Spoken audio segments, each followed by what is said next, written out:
So Indonesia, in my view, is a rising country. It's the biggest of Southeast Asia in terms of the GDP, in terms of the population, and therefore the consumption. So we are at the right place as Bosch to be in Indonesia. And frankly, all the sectors, I see a big growth from 2022 end. That's when I arrived in Southeast Asia until 2030. So we see a big growth coming in from Indonesia in all the sectors that Bosch serves. Yeah. Okay, you said that all the sector have been growth quite good in the last years, but how do you see the challenge, the global challenge, as the reciprocal tariff that Trump implemented?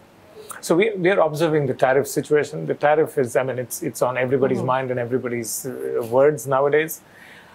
But we are observing and taking cautious, long-term decisions that we can take. Because if you observe in the last 100 days, things have changed quite a few times. And we really welcome this, cooling off between China and US, which was recently announced, where that helps the whole world and it also helps us as Bosch. Okay. Vijay, as we know, sustainability has become a global priority. So how do you see the development of sustainable technology innovation in Indonesia to support the global sustainable agenda?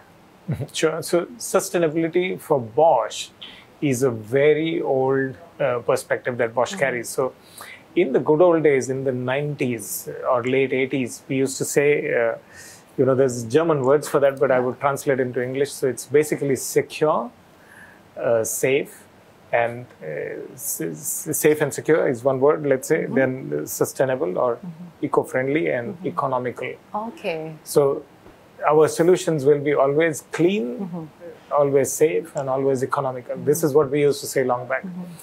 By 2020, Bosch was one of the first companies, as big as Bosch is, to be neutral on carbon footprint on scope 1 and scope 2 in 2020 already. From 2020 onwards, we are scope 2 neutral.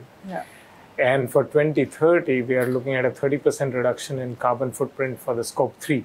So we are really rapidly growing in this field, and every solution that Bosch produces, so including for Indonesia, but for the rest of the world, we see that our solutions are sustainable, economical, as I said, the clean and the safe.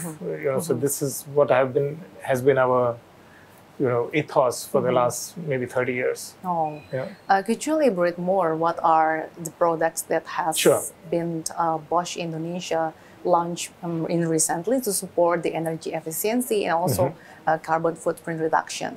Sure. So for Indonesia, we have various possible solutions. So starting with carbon neutrality, if you look at every product that Bosch household appliance makes, has a reduction in the energy consumption.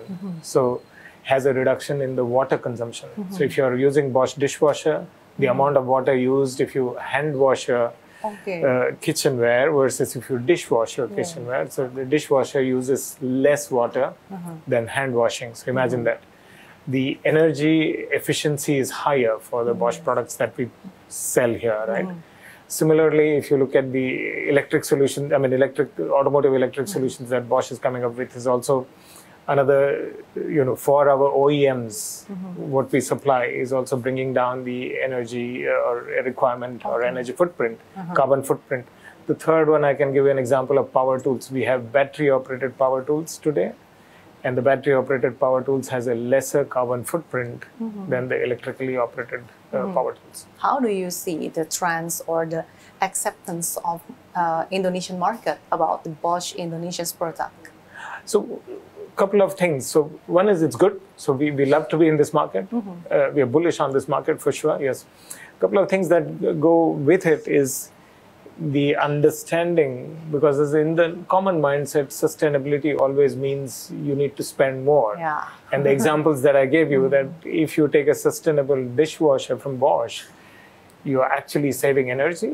So your bills are coming down month on month, and your water consumption is coming down month on month. So your ability to sort of educate this into the common public, because as I see in the whole of Southeast Asia, the moment you say sustainability, it's about, oh, you need a lot of money and it's probably not bringing you the benefit. But I would say from a user standpoint, it's both. It's bringing you the benefit it's saving your money and it's saving the carbon footprint. So that's something that we need to educate more and more. Yeah. To increase the awareness also to Indonesian society. Absolutely, right? Absolutely. I mean, across the Southeast Asia. So how do you think, how big is Indonesia's role as a strategic market in Indonesia, in Bosch sustainable product development? Indonesia, as I said, is the largest as far as the GDP is concerned for Southeast Asia, and we believe Indonesian growth from now till 2030. So we have planned country by country possible growths that we foresee. Indonesia is one of the largest. So the footprint from Indonesia into Bosch's perspective will be one of the big ones, in Southeast Asia, right? So Southeast Asia itself is a big market. It's a growth market. We see many new technologies, many new solutions that Bosch is producing getting absorbed here, and that I see as well in Indonesia.